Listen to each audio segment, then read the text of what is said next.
All right, well, it is my great pleasure to introduce our speaker today. I'll ask our speaker if you can please turn on your, if you're ready to, you can turn on your video. This is the time.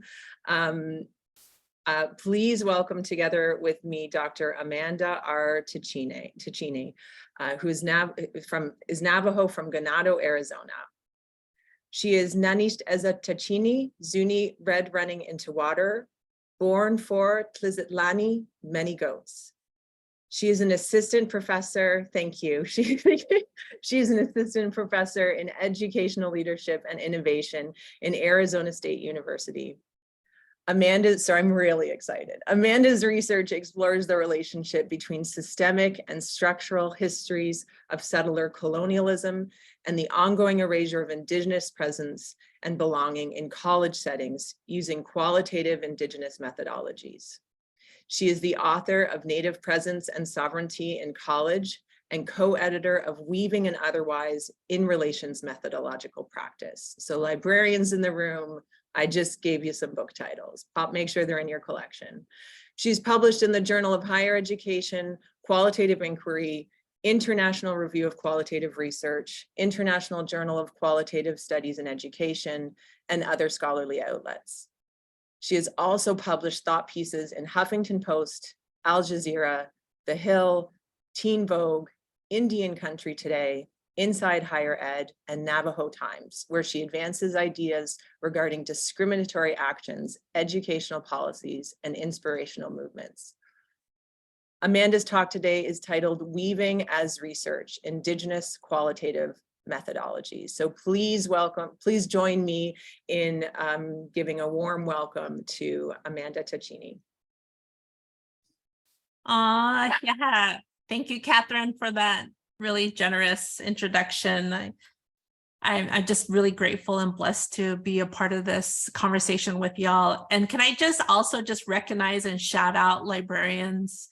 My heart is like fluttering, knowing that this was organizing by some pretty rad librarians, because much love. When I was in middle school is when I first became a librarian assistant at my small reservation high school, and I loved it. I learned so much there. And when I was a high school student, I continued to be a library assistant. And so I just find the value of those of you who are working in those spaces, helping students while also doing your own research. I think it's just so cool. I'm just really excited to be a part of the community that you all have knitted together and continue to be in conversations with you all. And I'm just really grateful for your wonderful, generous introduction by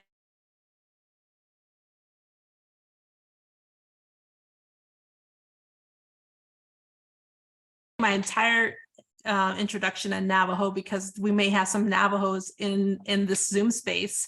Ya Mada Tachini and Yasha, Nanisht Aja Tachini Nishlo, Ezafana Bashishin, Toma Dashe Ado Ashia Dashanale, look Aunt Hianasha, Kotego Eds and Nishle. I'm going to start my slides also. And while I'm doing that, I also just want to thank the IRDL organization. I want to thank Mary and Molly and John, because I know this is a lot of work and you all are just fabulous. And it's been really great to get to know each of you. I'm also going to start my timer because I'm known to go over, and I want to be really mindful of questions because those are when really beautiful things can arise. So I'm starting that now. So I'm lucky to talk with y'all about weaving as research today, and being in conversation with many Native folks who have started thinking for decades back on Indigenous qualitative methodology. And so join me. Let's join this conversation. This is where I'm from. I said it in Navajo, which is Lu'antkie, also means a patch of wide reeds, and this is where I grew up. This is a place where majority of my family reside. It's a place where I've heard Navajo language spoken, a place where I've seen Navajo brilliance all the time, everywhere, as a young person, all the way until I left to college is when I first moved away. And I'm sharing that because I think it's important for me to recognize that and remember that my community has such rich knowledge that has been shared over and over generations. And that I'm really grateful that I come from a lineage of matrilineal teaching. So when I shared my clan, my introductions with you earlier, it's identifies our mother clan first. And there's so much teachings wrapped in who we are as a matrilineal society, recognizing and respecting, of course, our men and our brothers and our fathers and uncles and so forth. So I like to also think about, although we are in a nation state that's very heteropatriarchy in many ways, that there's enclaves of places in this nation state, such as where I was raised in Ganado, that honors and respects teachings that are rooted in respecting matrilineal ways. And so I think that's important for me whenever I'm thinking and talking, is that I bring that with me in the work that I do. I'm currently faculty on the lands of the Akimen O'odham and Peeposh peoples. And I love this picture because it's a photo of our first year Native students, a cohort of them. I'm lucky enough to sometimes be in the same space with Native college students, which is where my heart really is. And so I'm lucky because I get to be around the brilliance of Native peoples. I grew up, like I said, in Ganado, then I come in and working at ASU, and I'm around amazing, brilliant Native students. And so I in many ways, they teach me, they continue to nourish my thinking and develop and making me think about what am I doing and what are the work that I'm doing. I'm going to start with a story, actually, because my utilization of Indigenous methodology qualitatively didn't come naturally. And I think this is really important for those of you who may be supporting students or helping them get resources of books and thinking about different ways of knowing in terms of research. I didn't know that there was anything about Indigenous methods all through my doctoral stage, where I was writing my dissertation. And even though I went to school in a really amazing place, I love all my mentors. My faculty at University of Arizona were great. In the higher education program where I graduated from, there wasn't a Native American faculty member there. And so much of the methods that I was taught, like many students, like many of you, were really these Western ways of understanding how we solve problems and how we ask questions and what are the tools that we use to investigate. And so I was also immersed in that scholarship. And I remember when I was a student, though, I was writing my method section before I was going to start writing my findings. So I had gathered my data. I was thinking through my methods, and it was my story, my research qualitatively. And I could not I don't know why I couldn't make it click my methods, how I was going to use my methods.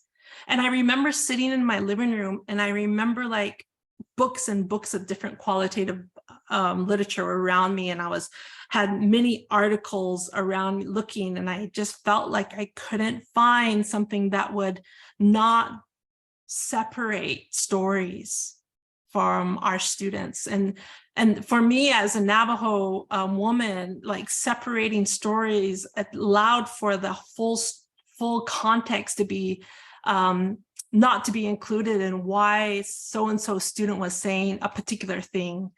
And I couldn't find methods that would allow me to keep a cohesion of the student stories. And so I remember I wrote something up using a lot of the qualitative methods that we usually use, right? And I sent it to and then I started doing an analysis, and I did a first draft of my findings, one of the main, not a first draft chapter, but a section of a findings to send it to my dissertation advisor so she can see how I'm starting to think about my analysis interpretation. utilizing the methods I've been trained to at that point in time. Sent it to her. She sent me an email about maybe soon after, like literally, like I want to say 2 or 3 days later. And I remember her email, and she said, "Dear Amanda, this is really good. You can graduate if you continue to go this route, but I feel like you can go deeper." That's what she said to me. And I don't know about y'all, but when you're in the midst of things and you're feeling like you need to get this dissertation done or research done, it just, for me in that moment, it just was shattering. And I felt like, I don't know if I have anything to go. How do I dig deeper? I thought I dug enough. I remember closing my laptop, and I took some time away from my research for maybe 2 weeks. And then in that time, I went 2 weeks passed, and I said, okay, I got to get back to this. So I remember sitting on the couch, and I remember opening up, or like putting the laptop on my lap and sitting there, and I started praying, and I started thinking about, how am I going to do this? Like asking Creator, give me guidance, please, so that I can dig deeper, whatever this dig deeping meant. And while I was praying, I heard a voice, and the voice was telling me, write like you're weaving a rug. And I remember, like, I opened up my laptop, and I felt like I was just a conduit, just writing what that meant, like write like you're weaving a rug. And I started then seeing how weaving was so interconnected to research. And it was in that moment, like, I felt like, I think I understand how to keep cohesion of student stories. So I just was on like a high almost, in thinking about what this looks like. At the same time that prayer was happening, I was engaging in this book, and I apologize for the blurriness. It was me trying to extend it on the slide. But the book is titled Indigenous Story Work, and it's by Joanne Archibald. And my advisor, who actually is non-native, is an amazing Korean woman, found this book, and she said, maybe this will help you. So I was reading this book while I was that same moment in time when I was praying. And I felt like when I finished reading Joanne's book, I remember crying, because I felt like this book was for me, written for me, because she was talking about in research through an Indigenous perspective as like story. She uses the framing of story basket. And so from her nation, using story basket, because they do basketry, and thinking about stories woven in that. And she like gave me the possibility of creating something that's connected to Diné ways of weaving. And so this book I recommend to students all the time. I feel like I'm in genealogy with Joanne's work, because she inspired me to see possibilities of creating Indigenous methodology for my dissertation. So this is a loom, a Navajo loom. And so this is kind of, it gives me a sense of what I was starting to see as research as weaving.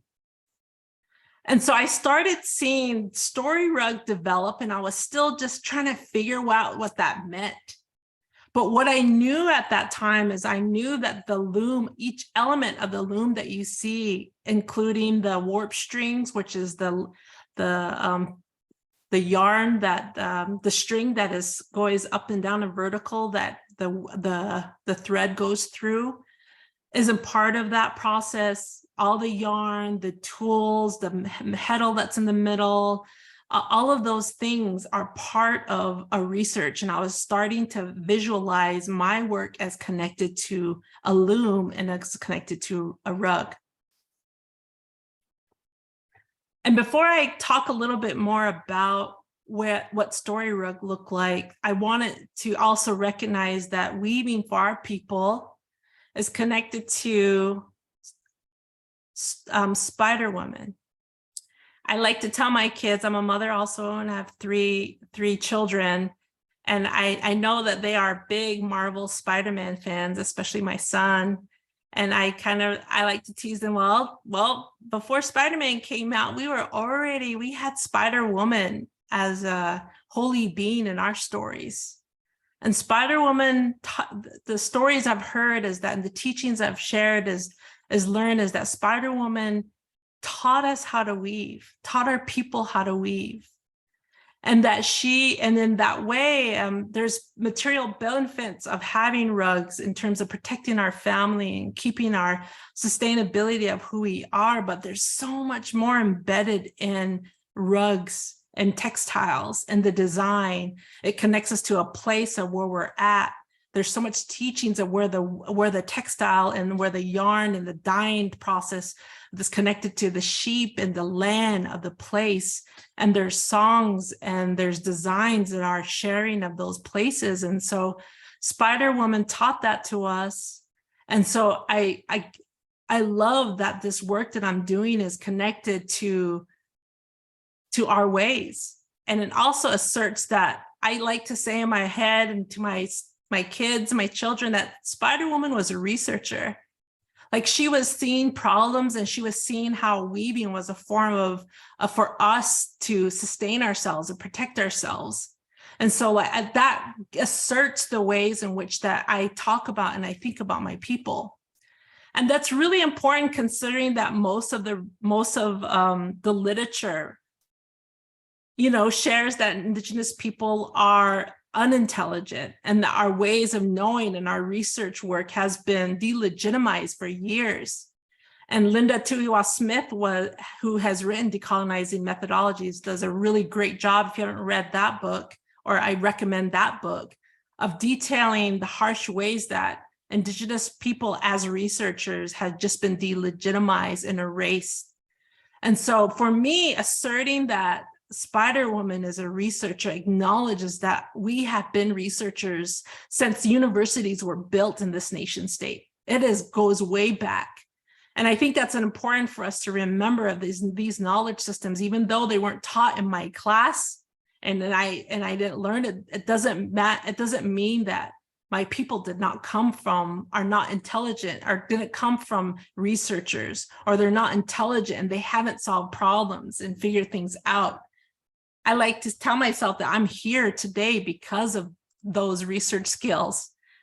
So I'm going to share with you a video that shows like the beauty of a spider in creating a web.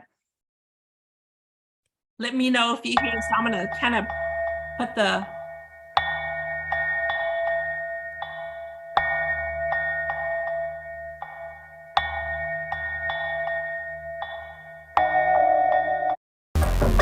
move it around.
I wish I could show the whole video, but you can find this on on Google. It's like a 4-minute video, but it's just so fascinating, so brilliant to see one ways in which you saw the spider like spinning, but also the pattern and the repetition and the ways there's so much science and math and rigor in the ways that, and when we think about spiders and we think about webbing and when we think about weaving.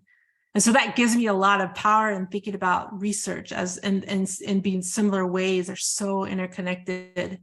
So here's a picture of the warp string. So the weaving process of a loom.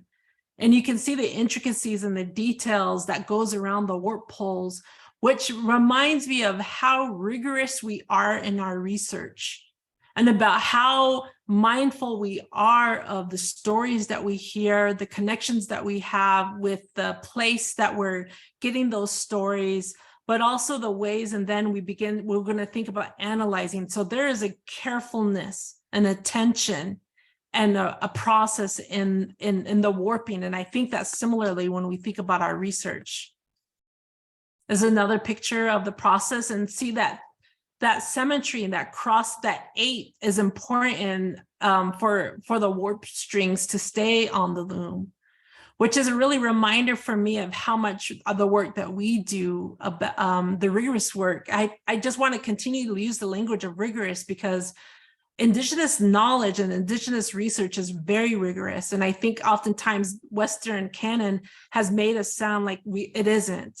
And it's not only rigorous in terms of intellectual labor, but it's also rigorous in your physical body, your emotion, and your spirit. And when you're connecting and seeking answers and the stories that you're gathering from particular people. And so this is a picture of when the loom is, the warp string is on the loom. And you can see all of the work that goes into, this is kind of like before I'm ready to start weaving. And this is a good feeling because you know how long it takes a while to get to the stage. So I'm going to go quickly with these slides. These are tools that I use in weaving.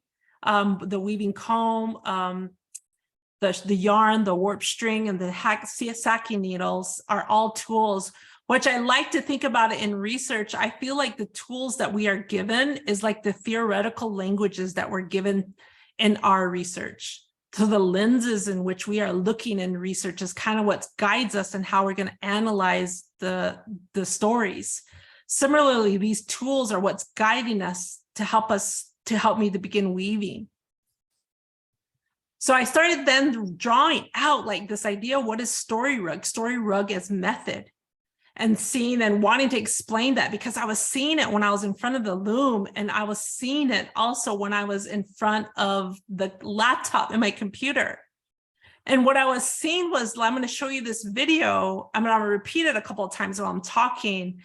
As I started seeing how each thread that goes through the warp are like stories. And so each thread I was visualizing as a story that was given to me to share with permission to others. And that's really significant. Just like each thread in a warp that goes through the loom is significant. She's pulling that thread, that pink one, through the warp string. We could not make, this rug would not be created with that one string there.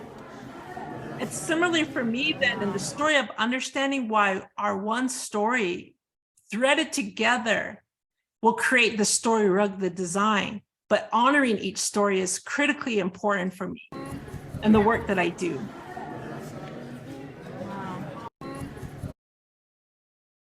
So the dissertation ended up being, I started thinking about story rug and I began developing it while I was writing and thinking of my research. And fast forward, the dissertation is now a book.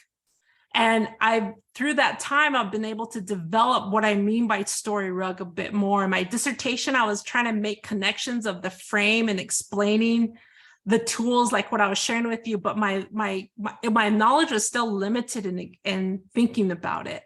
And it wasn't until the book I started thinking more deeply about what I meant when I talk about story rug.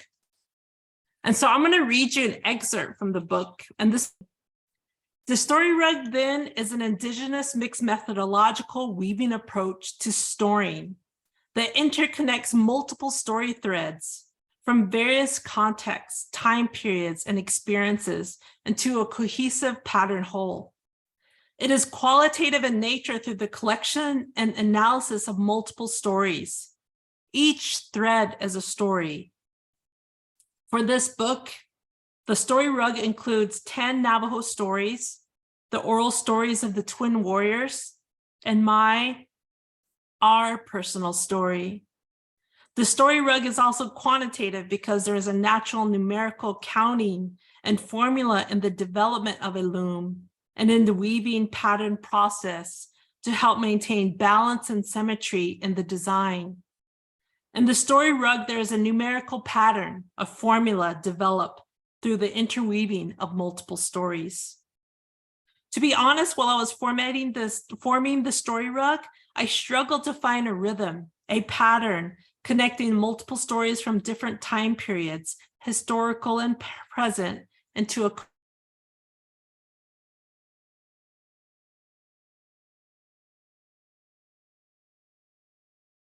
thought about the content and the structure of storytelling that was accessible and that not only shared the students' experiences, but relates those experiences to historical and contemporary structures and realities that interplay in our lives and are too often unnoticed or not taught in schools.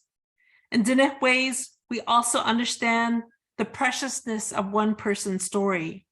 Therefore, it was critical that I cared for and respected each individual I had the honor of interviewing and the stories that they shared. The story rug allowed me to bring history into the present and demonstrate that they are not easily separated, but tightly woven together. I began to see the pattern as I continued to work through various story threads. The story rug then became a pattern, repetitive style of telling a story. This book is a story rug.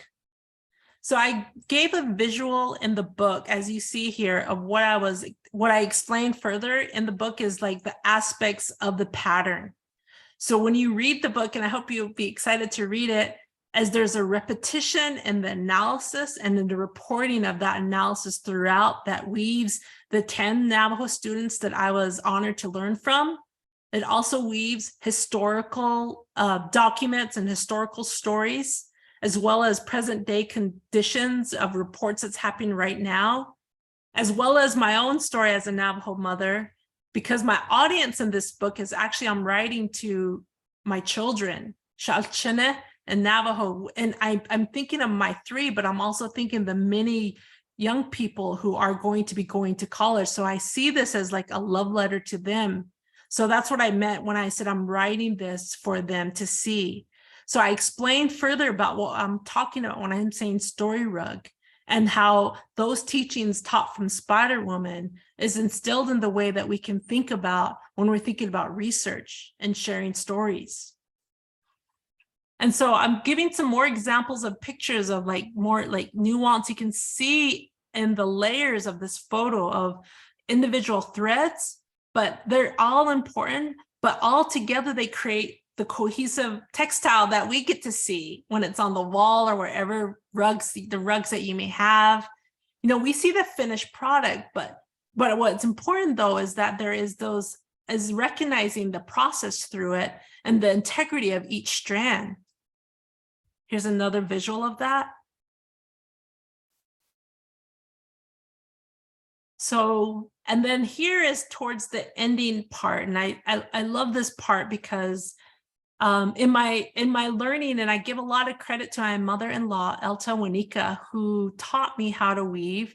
And my loom, actually my first loom was gifted to me by my father-in-law, Francis Wanika. And my weaving tools were gifted to me too by my mother-in-law. So when you get to the ending, my mom, Elta, told me, when you get to the end where I'm at the end, almost at the end right here, you see how tight, that's like about 1 inch. which in weaving for us as weavers, that's still a long ways to go, even though it looks like it's like almost done.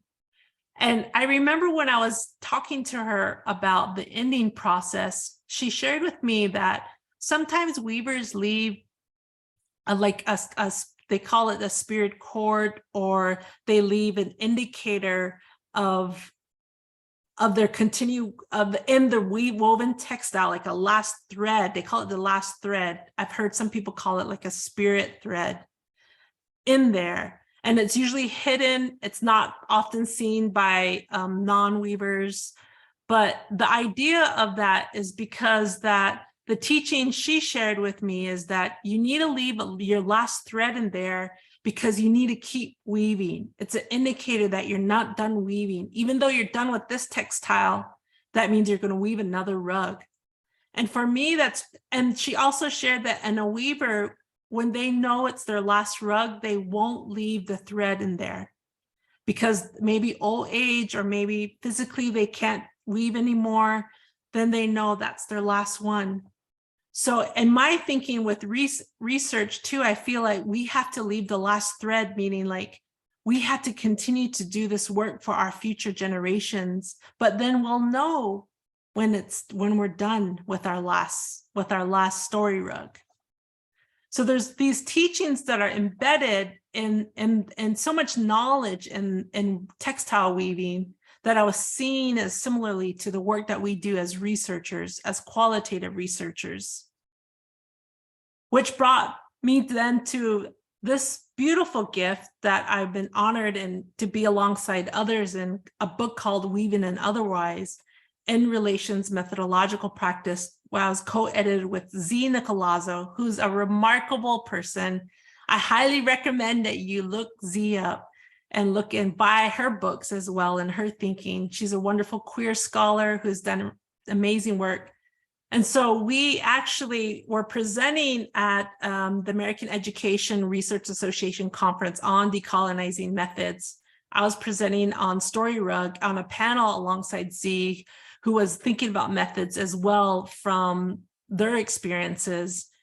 And from that conversation, the publisher, Stylus Publishing, who's a publisher of this book, the editor approached us and said, would you consider writing a book about this topic? And so years later, fast forward, we did do this, and we did it alongside amazing authors because we recognize we're not the only ones who are creating or writing or thinking of methods that are beyond the way we were taught in our classes, that moves beyond Western ways of thinking, and are creating tools for research. And so this book is a compilation of those thinkers. So in my next slide, I actually have a video. We did a book talk. And so I'm going to play a little bit of the book talk with y'all. And you can find the full interview on the internet. But I'm going to cue it up discussion about weaving and otherwise for y'all. These are the authors who participate in the book talk. It's so wonderful to hear how relationships matter, and it's like it's woven through in all of your sentiments, but also recognizing this was a really tough time for all of us, and we're still experiencing, what we've all have, both health, our wellness, our sense of being, and sense of wholeness in our connection to community.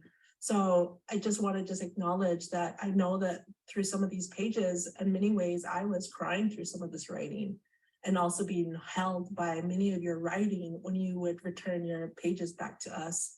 And so to me, I felt like there was a bond that was created, and not only the prior relationships that we all had with one another, but then there was a process through the weaving that we were doing. So I just want to say, thank you for allowing us to be a part of your lives during that time. And because I know I needed it, and it's something that I'll always hold when it's near me. I think about that time. And so thank you. The next question is actually to Sharon and Chris and Leilani. We were wondering from y'all about how has writing this chapter, the chapter you wrote, influence your thinking about qualitative methodologies and methods, and so if maybe we can have Sharon go first and then Chris and Leilani. And then when you do, just talk a little bit about introduce yourself and a reminder, and then talk a little bit about your chapter and this. So Sharon, I'll pass it on to you.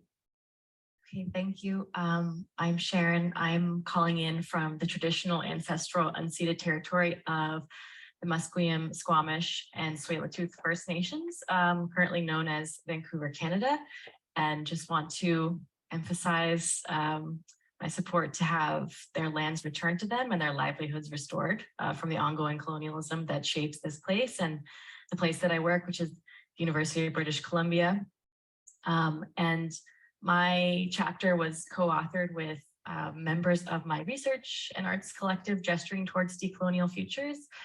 And I think this was the invitation to contribute something was a really amazing opportunity for us to reflect on our collective work and to also be in community through this book with others who are really challenging, you know, because there's sort of like the challenge of qualitative research to quantitative research often, but there's also this need to kind of push qualitative research a bit further. And I think one of the ways we have tried to do that in our work is to say that we need both intellectual and relational rigor in qualitative, in any kind of research actually. And that's not just in this, that requires one sort of pluralizing what constitutes intellectual rigor, not just, you know, that one specific Eurocentric narrow style of intellectual rigor, but also, you know, who is this research really for? Who is it benefiting, at whose expense is it being conducted, and how are we accountable to the many communities, both human and other than human, who might be affected by our work? And this chapter was one space for us to kind of articulate things that we had been doing and working through, and try and, you know, translate it for like more of an academic audience. So we're very grateful for that opportunity. Thank you.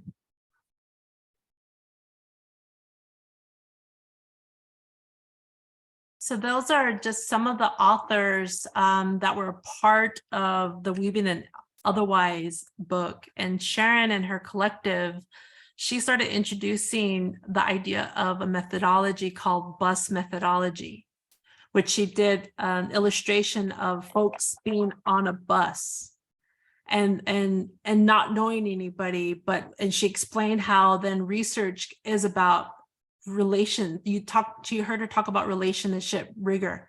So they talk about that further in their chapter about being on a bus as being in relation to those folks there, where they coming, no matter who comes in and comes out of this bus, and thinking about how we could be if our research is really attuned to each other in this journey, in this quest that in their chapter that they're traveling toward.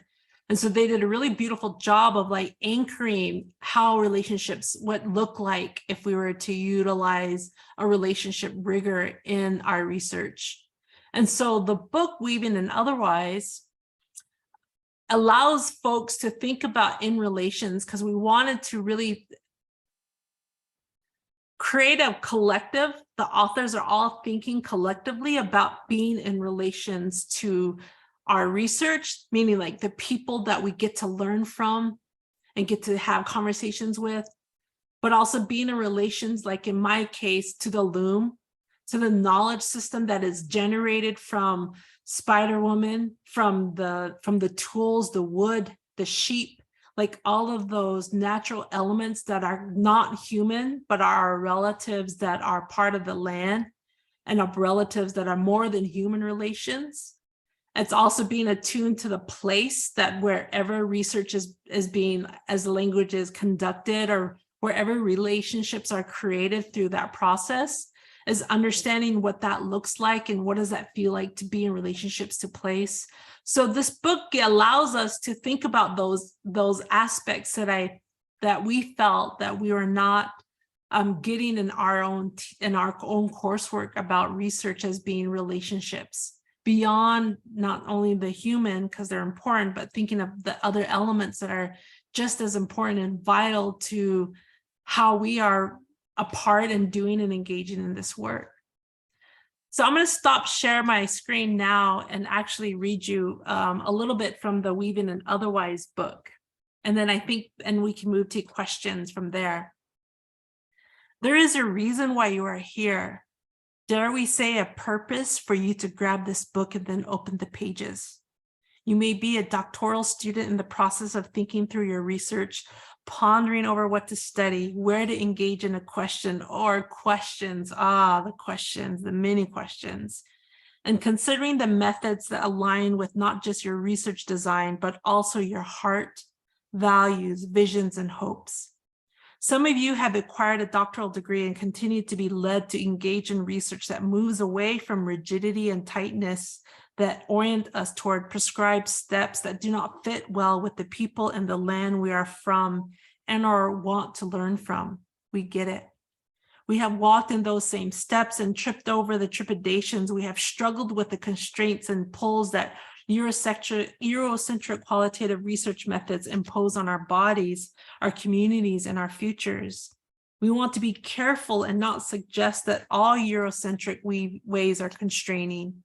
It is not our intention with this book to argue about the good and bad of research. Rather, we are exploring possibilities by weaving and otherwise in qualitative research. In these pages, we see weaving and otherwise as the interconnectedness of storytelling that seeks to pause, and a nod to Lee Patel's work on decolonizing research method, explore and deepen an otherwise that honors being in relations with each other, the land, the expansive waterways, and more than human beings. We're here to learn together, and we're excited that you are with us because there is power in knowing that we are not alone. That is the force of an otherwise. Remember that. And there are creative energies in knowing that qualitative methodology can be a resourceful tool for us to align research with our hearts, values, visions, and hopes. So this book will offer different views from Black queer, from Asian perspectives, from an abolitionist thinking, from feminism work and views. So we brought together folks from hauntings who are thinking of these other ways that's informing the way in which we do research. And we wanted to write and bring folks together, write something that they wish that they had when they were a student or when they were working on their research. And so we hope that this can be an offering for folks to see possibilities, because I think that's what my own journey has allowed me to see is the possibilities of creating methods that we can do that we have the tools and we can use our knowledge systems to do that, and that there's room for that. And so it really gets me excited when I'm alongside others like you all, like researchers who are questioning that and are wanting to explore what does that mean, because we are really, for me, it's also about, because what's the work that I'm doing that's in service for the people that I'm working alongside, that's in service to the land and the futures of of generations. And so when I think about that, then it's not about me as a researcher, it's about what are the communities that I'm working with and their needs are, and what would be beneficial for them. And so thanks for joining us. And I hope that you pick up these both resources and the others I've shared, because they have taught me so much, and I hope they're a gift for you as well. So I'm going to stop there, and I'd love to get to questions.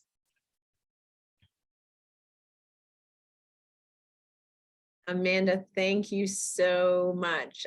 Please join me in all the applause. I see party hats going, I see applause, and I've seen it throughout your talk today. So thank you so much for, for gifting us with your time and your thoughts and your beautiful images today and beautiful stories. We'd like to open it up now for questions and discussion. So I'm just going to briefly remind everyone that you can either post questions to the Q&A, or which is right down at the bottom of your Zoom screen, or to the chat. And both Molly and I will be moderating and reading those questions aloud, just to make sure that they are picked up on the recording for anybody watching this later. So do we have, I'm not sure if we have anything that has come in yet. That's okay. We know it always takes everybody a minute or two to head for everything to sink in. Amanda, one of the things that I just think is so amazing when I was looking into some of your work and getting to know you better Yeah. was the fact that you were editing, weaving and otherwise during COVID, during like the lockdown and shutdown. I think that's, I mean, I was just barely trying to teach grade 2 math or grade 1 math, I think, which I did horribly with my own children at that time. So I just can't even quite imagine what that editing process was like, especially given the work that it was an in relations methodological practice. So can you tell us a little bit about that time and that work? Yeah, thank you for the question, Catherine. That's really generative. And the video segment that I shared with the authors was that question where I was acknowledging and thanking the authors for writing during such a difficult time in the midst of COVID. And so my heart was alongside them. I felt like I felt as a, being as an editor, closer to them, because it was in many ways healing for me to be in intimacy with their writing on the page. But I definitely want to recognize that working alongside Z Nicolazzo and Stylus was what made this go by, despite what was happening in our world, go by smoothly, I should say. That's probably the best word to describe it, because we took our time. Like, Stylus was really generative. I know we're always on deadline and publishers are really stringent oftentimes, but Stylus and John is the CEO, president of Stylus, was so generative and said, no, he wasn't tight on timeline. If we have to adjust because someone's family passed, which happened, like a family member passed, like we were able to adjust, and we were not the editors be like, okay, so when do you think you can turn this in? No, we were not like that. We didn't, we just went with what they were able to do, what they contributed. We didn't have Z. I'm lucky Z was just so beautiful that we didn't have like a deadline and we're stringent on that. Like, we were flexible and being in relations with them because we were hurting. We were hurting, and so I felt like that was really what I find as really critical, is when you have publishers and editors and folks who understand and respect the livelihood of what is happening, or be able to be flexible with that, and allowed me to see the possibilities in doing that. And so it didn't feel daunting. It was like to me, I felt smooth process. And I thank the authors too for doing the work. And many have commented how it was actually helpful for them to write during that time. But also too, weaving and otherwise, each chapter are shorter chapters than typical, like 8,000 words per chapter. We actually aimed for no more than 5,000. We wanted, like, we called it in the book like snacks, snack chapters. So something that they can something that's digestible and that's something they can process ideas with. So that also may have helped too, as they're not long chapters, they're shorter chapters. So I think those are the things too, all of that connected helped us get through that time. Thank you. I love snack chapters. I think I'd like to start using that, of the many things I'm going to reflect on that you've shared today. We have a question in the chat box that I'm going to go ahead and read. I appreciate the emotionality involved in research as you spoke of it. I think it's something that's been missing from how I speak on library research in the classroom. Have you seen a struggle for including this emotionality and relationship in research among more Western white researchers? That's the first part of the question. And then, or a pushback against emotionality and relationships. Thank you, Debbie, for that question. And I understand. I see this a lot when I was a student, but also in my own students, because I also teach decolonizing research methods at Arizona State. And I think that stems from just, keeping a distance that's often in the language of research, whether it's quantitative, especially with qualitative, like having a distance from the participants who are, even the language we use, it's just so distant, like the participants, the site where you're going to go get the interviews, it just, all that language feels really distant, which then makes my students would tell me, like, they feel like they can't express that they have some connection with some of the struggles that people are sharing in many ways, and feeling bad about crying or, showing any emotions even during the interview processes. And so, so you're not wrong in that. I feel like that's some of the ways in which how these larger canons of research has created how we operate or try to operate in research. And so what we're then doing, being in relations, you can't distance yourself. We're trying to say we're not doing that. We're in many ways connected to these people in intimate ways. I'm Navajo, and the students I interviewed were all Navajo. It doesn't mean that I know all of them personally, but there is a relationship that's there. And so there's common struggles that they were sharing with me that it was evoking for me tears, or I was acknowledging, yes, that has happened to me, like sharing my own stories when I'm alongside them. And so we are recognizing that there's value in that in our research, because then we have attunement to the nuance aspect of the daily lives that we can write and think about when we're writing. Whether if we were distanced, then then we don't allow for that blossoming to happen and to be a part of the storytelling.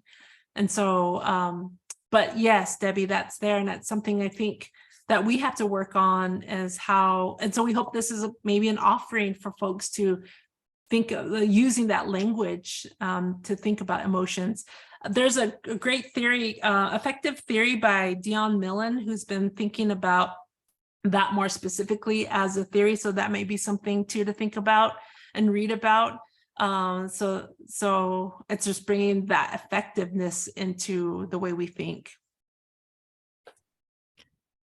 Thank you. And before we there's another question in the chat box, but I actually wanted to ask a follow-up to that.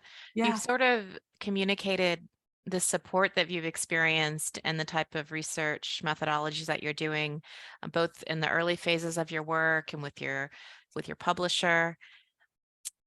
Have you experienced any type of conflict with doing these other types of research methodologies and what's expected in the ivory tower or the tower and traditional publishers, or did you not experience that in any way? And if you did, how did you overcome that? Yeah, thank you for that question. I'm definitely grateful for the folks that have been in my life who have been encouraging me to develop this. So I felt like that. I have majority of time felt supportive.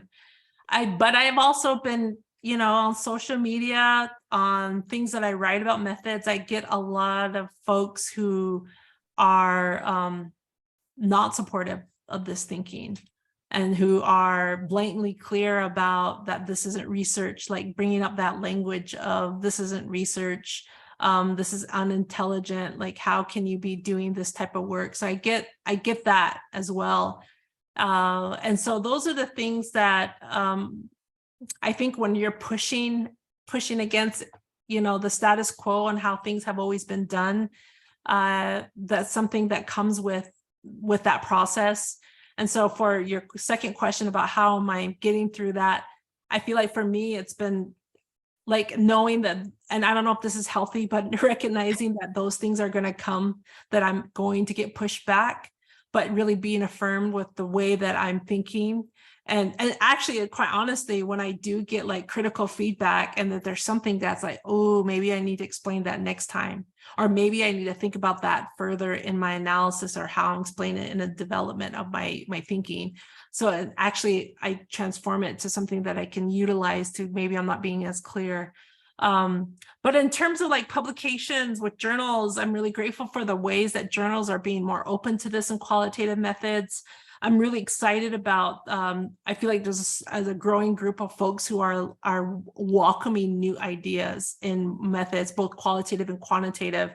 And so those are the circles that I'm in. And I'm really grateful for those folks, both at journal level, and then I'm seeing it at the book level. And in conferences, there's different sessions that are starting to blossom on these different topics. And so it's exciting for me to see. So I'm like going to those communities to learn from. All That right. sounds very healthy and reflective to me. I just want to note that there's a thank you in the chat for discussing relationships with participants. These relationships are important, exclamation point, or did I, anyways, I'll add an exclamation point if there was. And I'd also like to read another question that we have in the chat, which kind of picks up on a few things that you just said. But can you speak to how you navigate tensions between being in relation with our communities and professional pressures to produce, and produce is in quotation marks, specific kinds of research deliverables? Yeah, thanks for that question. You know, I don't know if I'm the best person to answer this, because this is what I tell myself and this is what I tell my students. And when I say students, that are the ones that are my doctoral students that are really closely with me. And I even tell them this might not be the best advice, because I'm like learning, I'm new to this, so bear with me. But I'm a faculty on my way to tenure, but tenure is not my purpose. Academic work is not my purpose. So for me, I'm doing this for my community and for my people, and I'm grateful to be at ASU and to be to do this work. So then what that means is the pressures to produce specific types of research deliverables, I don't feel it because I'm not operating that way. So what I'm doing, when I do research, I love to be creative and I want to assert Indigenous methodology. So wherever I'm doing research, I'm pushing that. Like right now, my work is really I'm working alongside Jameson Lopez, who's a Cochin quantitative method person, Indigenous quant. And we're starting to develop Indigenous mixed methods now, because that's where we're pushing it. Like, all right, how can we lock arms? I'm doing qual, you're doing qual, we're both doing Indigenous, let's go do this. So we're like doing that type of work. And so, and I in my mind, I think if the academy is not going to accept that type of work, then that's not meant for me to do that. And I'm happy to go and work in my community where it's needed. But I'm grateful that I haven't felt the pressures from like, oh, you need to be doing this methods or you need to be doing this type of research. But I'm not naive to the reality that's operating, but it's not my purpose.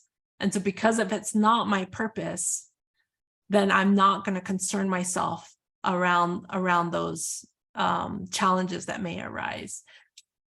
It's 2023, and I hope that this continues, and I hope my trajectory is continuing. Like I pray for that. And Creator knows where I want to do what I'm trying to do, and so I'm grateful for things are opening. But I'm also aware that I'm focused on my community and doing this. I'm just curious, what's the response of the doctoral students when you share that advice with them? Yeah, I think it's a relief for them, because in many ways they're feeling that way too already as a doc student, of feeling pressure to produce. I mean, it starts there. And then they feel like they're not doing enough. And so it's really like reminding, then I asked them, well, what's your purpose? Is your purpose to publish? And, we have conversation that like, so it kind of helps reorientate what we're doing. And some like want to publish it, that's what they want to do, then that's their purpose. So that's their purpose, then yeah, then move in that direction. So and there's no judgment if that's yours purpose, but I just have to acknowledge mine isn't that. That's not my priority. And so So my students, some of them may agree with me and some of them may not, but I've heard most of them are saying they appreciate that honesty. Yeah.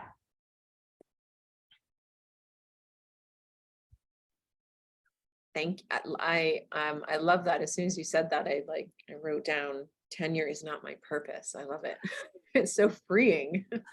I think Debbie actually had a kind of a question in the chat earlier that I think we jumped over, or maybe a bit more of a comment, but I just wanted to read it out so that folks in the audience can think about this. But the comment was, when I work with students on research, there's often the who cares aspect of it that they're struggling with. So, so Debbie really appreciated the way you connected everything. And then the comment I think here for us to think about is, perhaps as librarians, we can shift what we're focusing on or talking about in library classes. So I'm just going to let that percolate a little bit with people. How does what we're talking about here today shift the way that you work and do research and are part of this process? And I think now I've missed a few things that have come into the chat. And if I could allow, Debbie, if you haven't read Lee Patel's work, Leigh, last name Patel, she wrote a book on decolonizing, I think, methodology and educational research.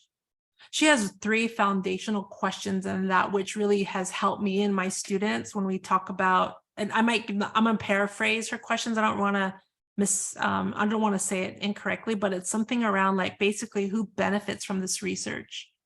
Like, why me, why now, and who benefits? So then it allows for students in that reflexivity, like, why me to do this question? Why is it now for me to answer this question? And who's going to benefit from this? And if the beneficiary is just yourself, then I have a conversation with students. If it's just yourself, are you in relations?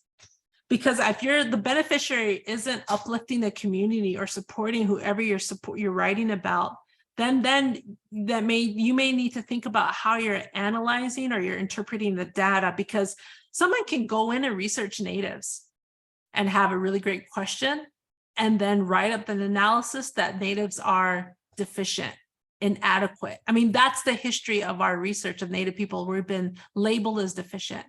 And so it doesn't benefit natives to continuously have that language about who we are.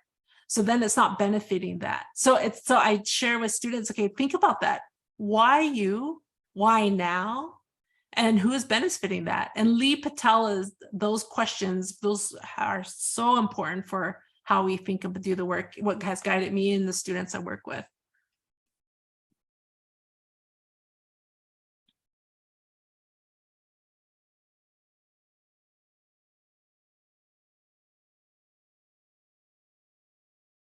I think Debbie's shared the link in the chat as well. Oh, sweet. Thank you, Debbie. Are there other reflexive questions? I love that one. And I feel like there was one of the chapters in the book that you edited also had like a list of reflexive questions for the researcher, right? That might have also been in there too. Yeah, we do reference Lee's work, and we are asking about in relations questions throughout the book. So there's some really great questions that we're asking. Similarly, just building off of Lee's work is thinking about the place. So we're thinking about land and the place. And we're also thinking about more than human. Like for me, it's not, because we often think of research as the people and the story sharing. And so for me, I was starting to develop through the story rug. What about how do I acknowledge the loom? How do I acknowledge like the teachings of a spider woman? Like how to pay respect to that knowledge system? How do I acknowledge that I'm at a particular place in the land there? So we're thinking like of that. We're building on Lee's work, but also thinking about the land and the place, the history, and the more than human relatives, that they're a part of that, our thinking too. There's a lot of really beautiful things being shared in the chat box. Thank you all for sharing. You. Sort of continuing to reflect upon how we're interacting with students. As librarians, we often work with graduate students doing work near the beginnings of their academic careers. We sit beside a student who is frustrated when literature searching time together shows a gap or absence in the academic literature of a perspective idea that is important to them. So they're shouldering the tension between the passion and desire to fill that gap versus the fear of doing something different. What advice would you give to these emerging scholars and those that are helping them? Yeah, that's so real. I feel like that was my life as a grad student. And I remember actually going to my librarian at University of Arizona at the time and asking her, like, I'm trying to explain to her what I just didn't know what to explain, even have the language for it, of like what I was looking for. And I was so appreciative of how supportive she was and did her best to give me literature that may not speak exactly to what I was looking for, but were in community. Like they were in like that family, they were part of it potentially. And so I think there's that, is looking to see what could be in community with it, because for me to pick up a book that was written by a Black feminist scholar, it opens up and that maybe matches what I'm trying to say, but I don't know how to say it yet, allows me to like see possibilities in others. So providing possibilities for folks, recognizing that what they're sharing may not be there, and validating that is true. Because I think sometimes, especially with Native folks, if there's not a validation, then sometimes we think we're crazy. Are we crazy that we can't find something in this big old library, or in this like I have to find something? And so, speaks to the systemic aspect of erasure of our knowledge systems. And so validating, like, no, you're right, we need your literature, we need your work, and this is an area that we need to really focus on. And I'm going to talk to my staff and team about how we need to generate more literature around this. But this is some other languages that maybe can support in your thinking. So I definitely want to express the validation is important, but also looking within your team and in your own knowledge base and seeing what is that gap, and look to see what you need to do to support that. Because a lot of the times, I'm speaking for Native students too, when they're Indigenous students in their coursework, their stuff isn't even in their syllabi and in no matter which program. So I think that's critical. And this could be for other communities, queer students as well. I think it mirrors that. So I think that would be important. There was another part of your question that I just, oh gosh. It left me. Maybe it'll come back later. But I think that's key, is like recognizing what they're sharing as true, and how can you give some support to it.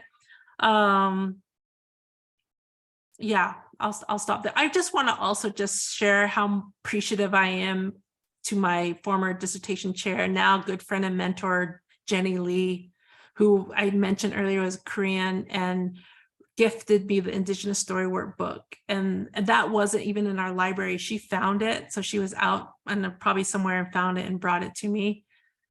And also we later on, after I finished my dissertation, we were on like a panel together at a conference, and someone had asked her like how she was able to advise me, given that I was creating a new method, and she was my advisor. And one thing that really stuck to me that I just loved is she shared how she, as the expert, had to let go of her own ego, feeling like she has to be the expert, and recognizing that she doesn't have Indigenous knowledge systems or understanding that, and allowing me to like be creative to create that. And so I think sometimes as faculty or as researchers, we think we should know everything, and recognizing that she didn't. And so that was a really beautiful moment for me. But I also then recognized there's tension in that for me, knowing that I didn't have a Native faculty, and I have a Indigenous methodologist class. Like, that's a system issue. And so it's really thinking about at the system, where are those, how can we address that?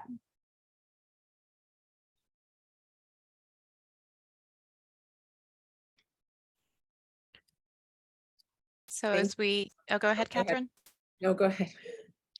Oh, I was just gonna make sure, give any final chance for participants to add questions into the chat or question box if they have a final question to ask.